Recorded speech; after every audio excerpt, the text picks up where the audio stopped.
Welcome to the Endocrine Matters podcast. This podcast episode is sponsored by Complete Medicine and Hey Healthy.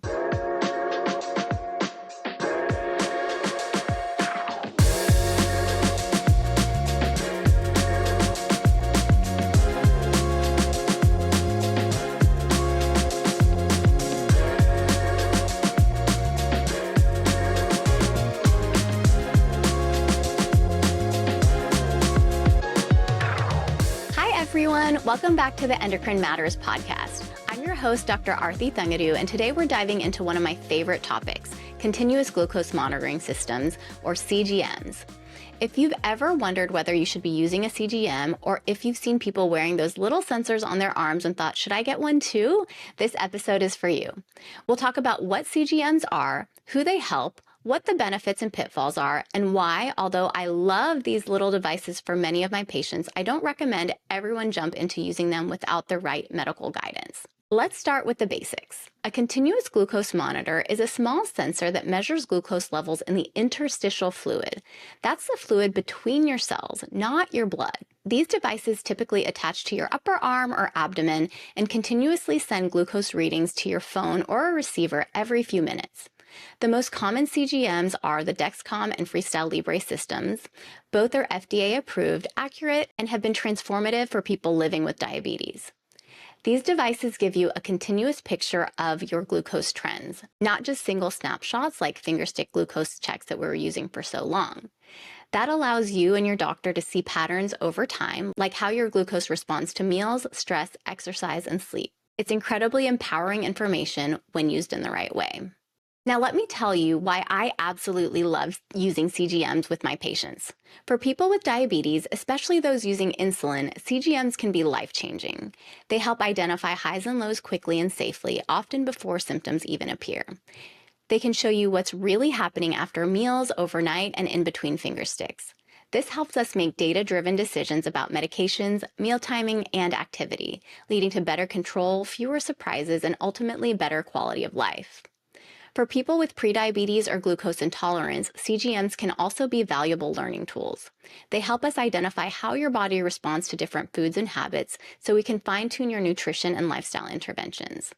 It's empowering to actually see how your body reacts. For example, realizing that a particular breakfast spikes your glucose while another keeps you stable.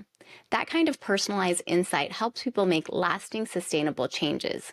And beyond the data, CGMs can strengthen the partnership between doctor and patient. We can look at the same numbers, discuss them together, and come up with thoughtful, individualized plans. That's medicine the way it should be: collaborative, transparent, and empowering. So what are the cons of CGM? CGMs are not perfect. There's a growing trend of people without diabetes using CGMs, sometimes with the help of wellness companies or direct-to-consumer services. And while I love that people want to be proactive about their health, this can actually backfire without proper guidance. And here's why.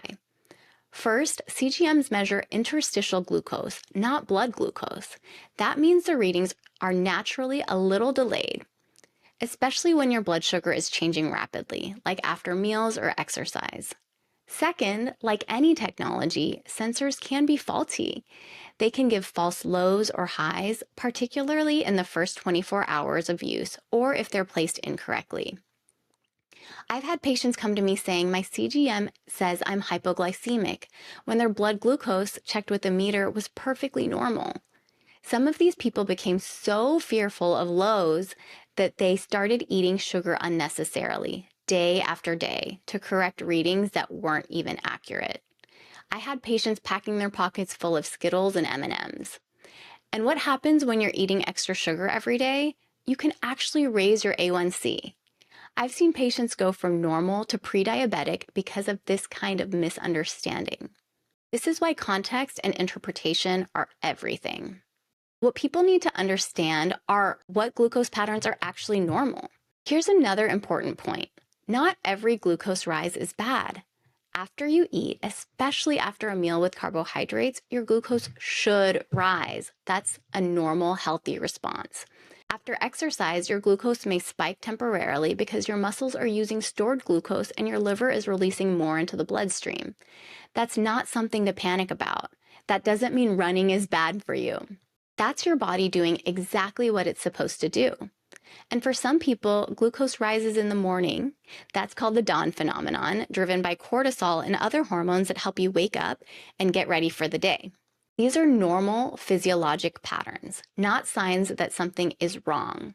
But if you don't understand that context, it's easy to become anxious or obsessive about every data point. That's where expert guidance makes all the difference. Okay, let's talk about the technology landscape. Let's talk a bit about the different devices that we have. Right now, Dexcom and FreeStyle Libre are the most common and reliable CGMs. Dexcom offers real-time readings and customizable alerts for highs and lows. It's great for people who need tight glucose management. FreeStyle Libre provides on-demand readings that you can scan with your phone, and newer models now offer real-time alerts as well. Both systems are accurate and user-friendly, and both have been game changers in diabetes care. Recently, we've also seen over-the-counter or OTC CGMs approved for use, meaning you can buy them without a prescription. This is a huge step for accessibility, especially for people who might not qualify for insurance coverage. But here's the catch, they're still usually cheaper with a prescription from your doctor. So before you buy one OTC, talk to your physician. You may save money and get better support and interpretation.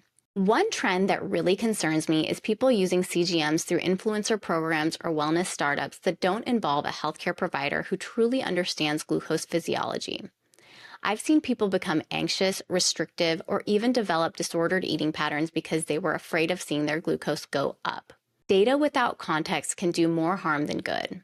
That's why I'm such a strong advocate for using these devices in partnership with a knowledgeable clinician, ideally an endocrinologist, diabetes educator, or someone trained in metabolic health. When used correctly, CGMs can be life-changing. When used carelessly, they can create fear, confusion, and even metabolic harm. So, some practical advice for CGM users. If you're thinking about using a CGM or already using one, here's my advice. Work with an expert. Don't go it alone. Interpretation is everything. Look for patterns, not perfection. Don't obsess over every single number. Focus on trends and context. Confirm unexpected readings with a finger stick, especially if you feel fine but the CGM shows a low or high. This is so important and often overlooked. Understand normal physiology. This is a hard one, but glucose should rise after eating and sometimes with exercise. Try to stay calm. Data is information, not judgment. If you are not living with diabetes but want insight, talk to your doctor about using CGM safely and for a limited time to learn, but not to micromanage. Here's the bottom line. Continuous glucose monitoring systems are incredible tools when used in the right setting with the right guidance. They give us powerful insights into how our bodies respond to food, activity, and medication. They can help prevent complications, improve control, and truly personalize care. But they're not infallible. They're not meant to be used in isolation, and they should never replace good medical judgment or healthy common sense. So if you're considering a CGM, talk to your doctor, get expert support, learn how to interpret your data accurately and compassionately, because when used wisely, CGMs can be empowering, not anxiety-inducing. Thanks for joining me on Endocrine Matters. I'm Dr. Arti Thangudu, reminding you that technology is only as powerful as the wisdom that guides it. Until next time, take care of yourself, stay informed, and keep striving for balanced health. If you'd like to learn more about our clinic, visit essaycomplete.com. And if you'd like to learn more from me, follow me at Dr. Arti Thangudu on Instagram.